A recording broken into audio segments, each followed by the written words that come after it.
So I'm going to talk you through the transition from a drawing to an underpainting. I recommend that you create your drawing just by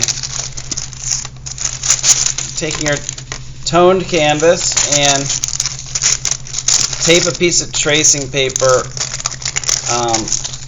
right over the canvas and just do your drawing with pencil.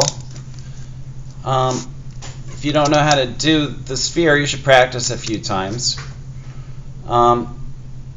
Then you take the tracing paper back off the canvas and you put a pigment on the back of the tracing paper.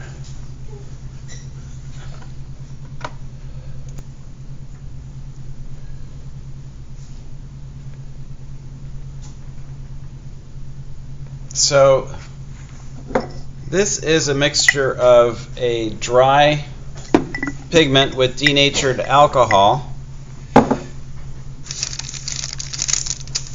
It would be safer to use grain alcohol, but we can't use grain alcohol at school because you can drink it and get drunk, which is not allowed at school or even at home if you're underage.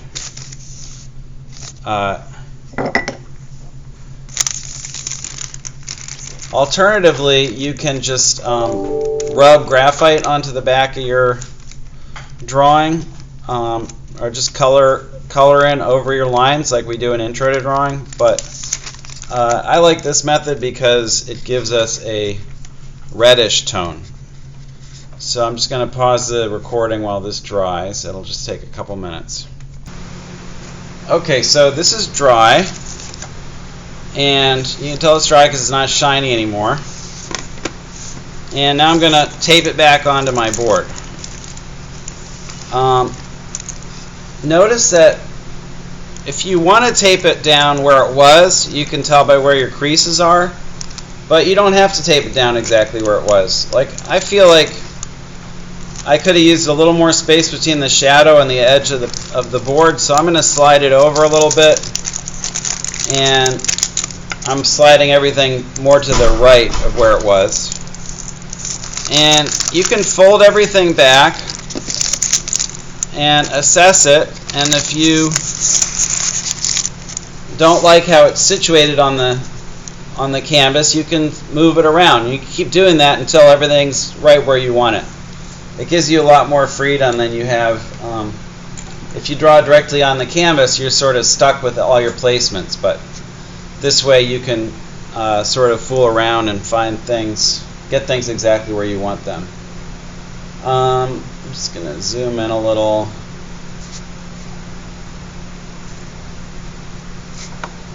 Okay.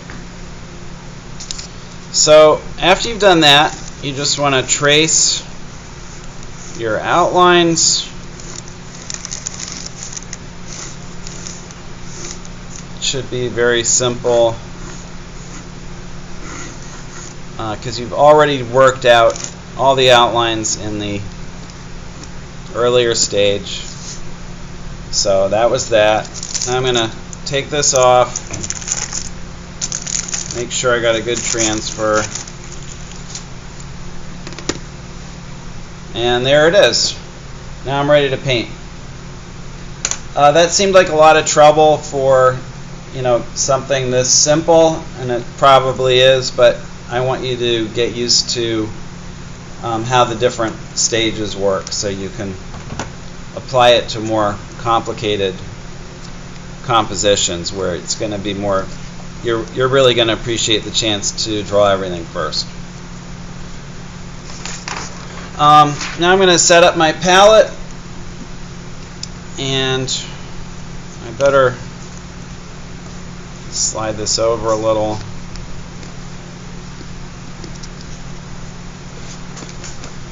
And the thing that's really different about this technique is that you're only going to use one color at a time. And we're going to start with this color, which is called raw umber, and we literally only need that much. tiny bit of paint.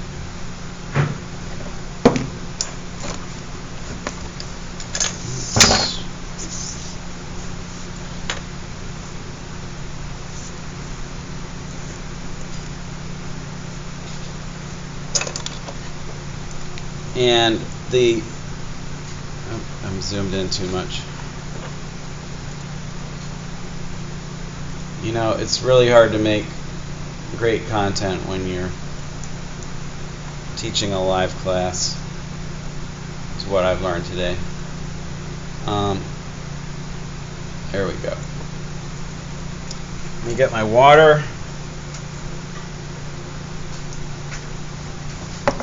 So because this is water-based oil paint, or water mixable, I should say, our solvent that we use is just plain water. So I'm going to put a little puddle of water on my palette, take a little paint, and make this very watery mixture. It should be about that transparent.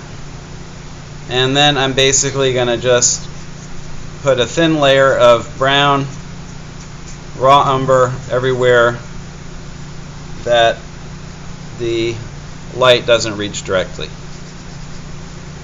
This photograph was taken with a single light source, so you should be able to identify places that the light reaches and places that the light doesn't reach. These are the places the light does not reach.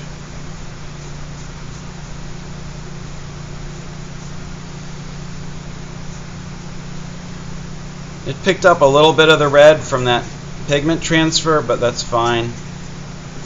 We're just establishing the main areas of dark. I'm now going to take a clean dry brush and I'm going to create a little blending along this edge. And I'm going to blend just by scrubbing across the edge while the paint is still wet. Notice I'm not blending the paint into anything, I'm just sort of softening the edge. And I'm going to do the same thing a little bit with this edge.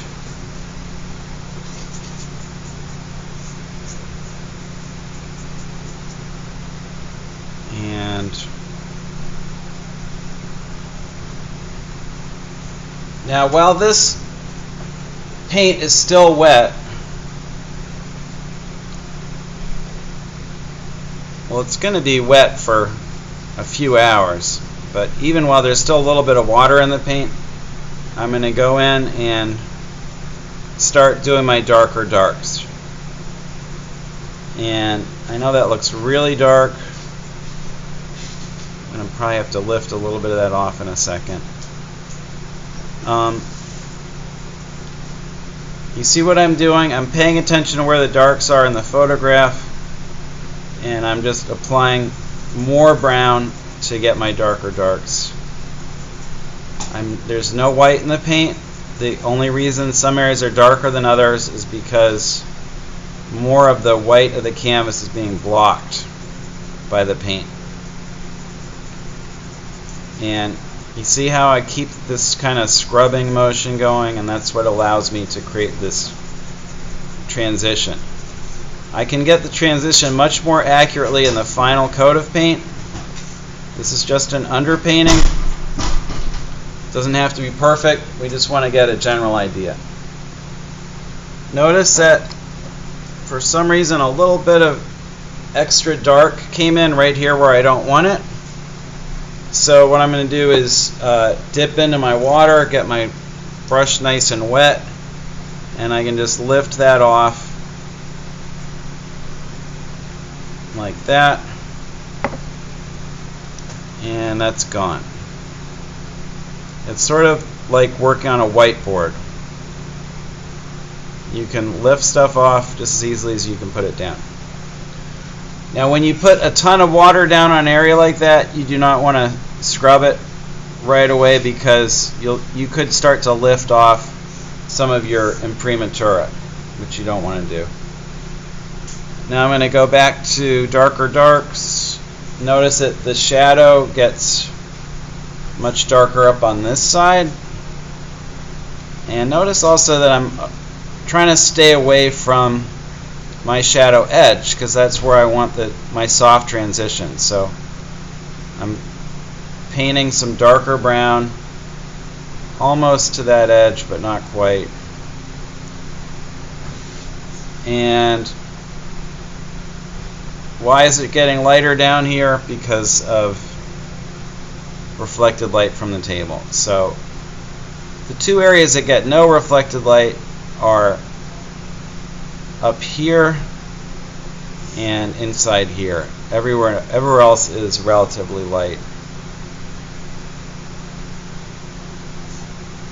And notice I'm just sort of tapping my brush.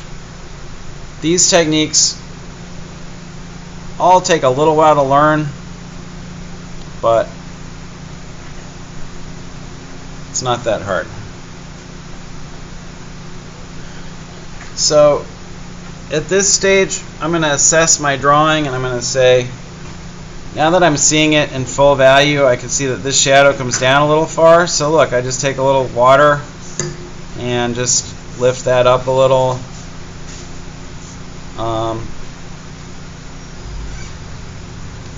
You can really move the paint around as you need to. Maybe my ball doesn't look quite round enough right here, so I can pick up a little more dark.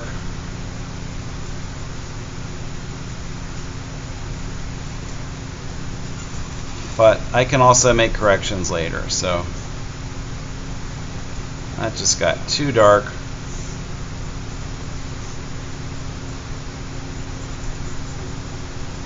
One way to think about what we're doing right now is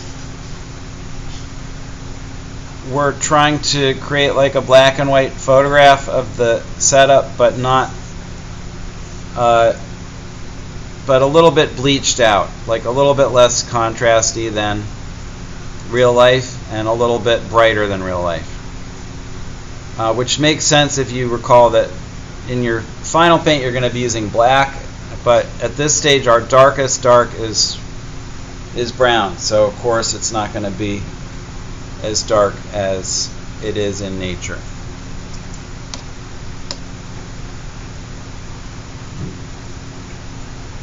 And I'm just going to tighten this up a little bit, and that's going to be it for now. You could spend a lot longer on this stage of the underpainting, but I'm concerned about boring everybody, so I'm going to keep moving here. So we're going to take a clean area of the palette and do the same thing with white. You put a little white down on your palette and make sure your brushes are really clean, and put a puddle of water on your palette and mix some white into that water to make a thin wash of white, and start putting your lights on. Now the really important thing here is that the light never touches brown. It never mixes with brown. Right here it goes right up against the brown. That's correct. Here it comes almost to the brown, but we never want the white and the brown to mix together because that'll create a third kind of value that we don't want. Here what's happening is the white is picking up some of that red transfer pigment. It's creating a little bit of a pink.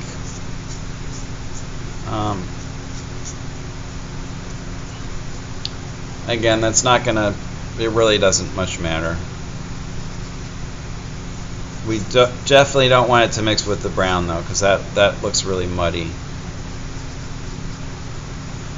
And I'm not going to put any white back here because the wall is much darker than the floor.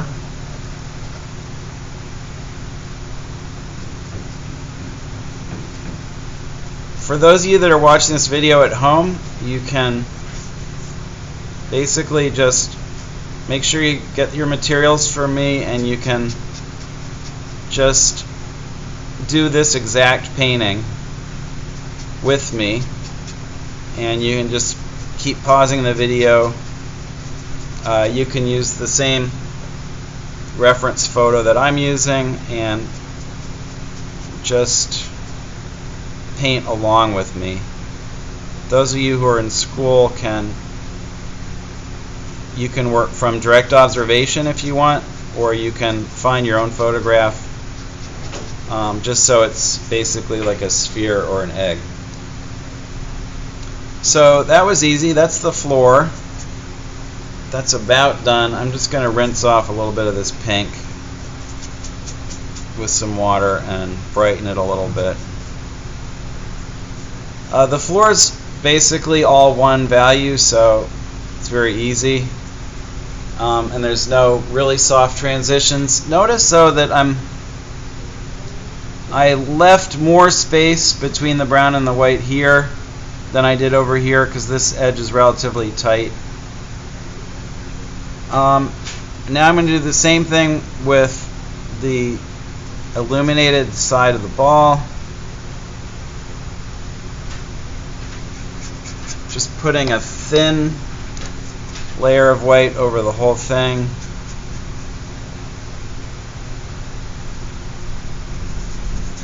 But I'm going to stop well before this shadow edge.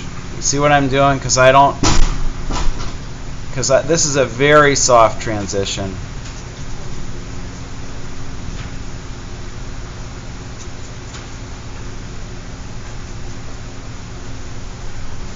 What am I supposed to do after I finish this? Let me just pause this. So you can make a lot of corrections, like see this little bulge here?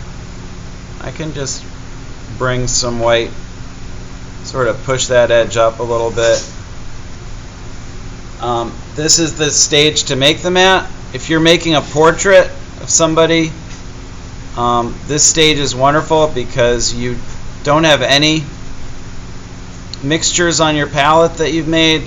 You can work very quickly, and you keep pushing that brown and white around until it looks like the person.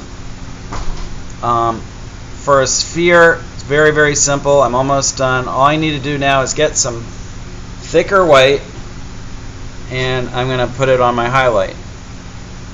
You see how much brighter that is? It's the same white, but there's just more of it.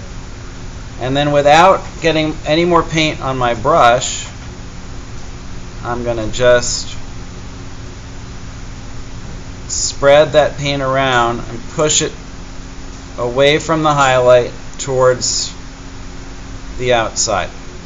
Don't make the mistake of going too bright along the edge.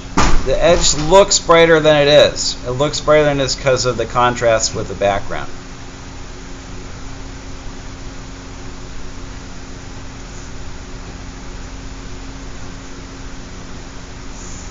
If you want to see this technique used for a much more complex form, there are a lot of videos on the channel that show me painting a cast of an ear, which is a potential distance learning project of a lot more complexity.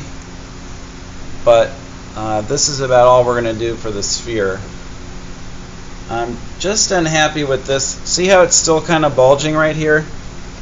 So I'm going to use that whiteboard trick, get a lot of water on my brush,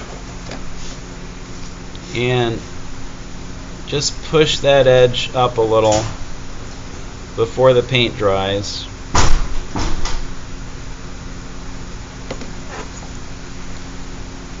And then go back with a little more light behind it.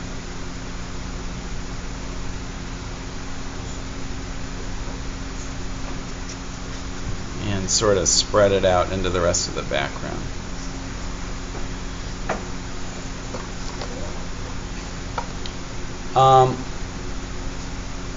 So that's it for the underpainting. And next time I will show you how to work on top of this with the full grayscale. Thank you very much.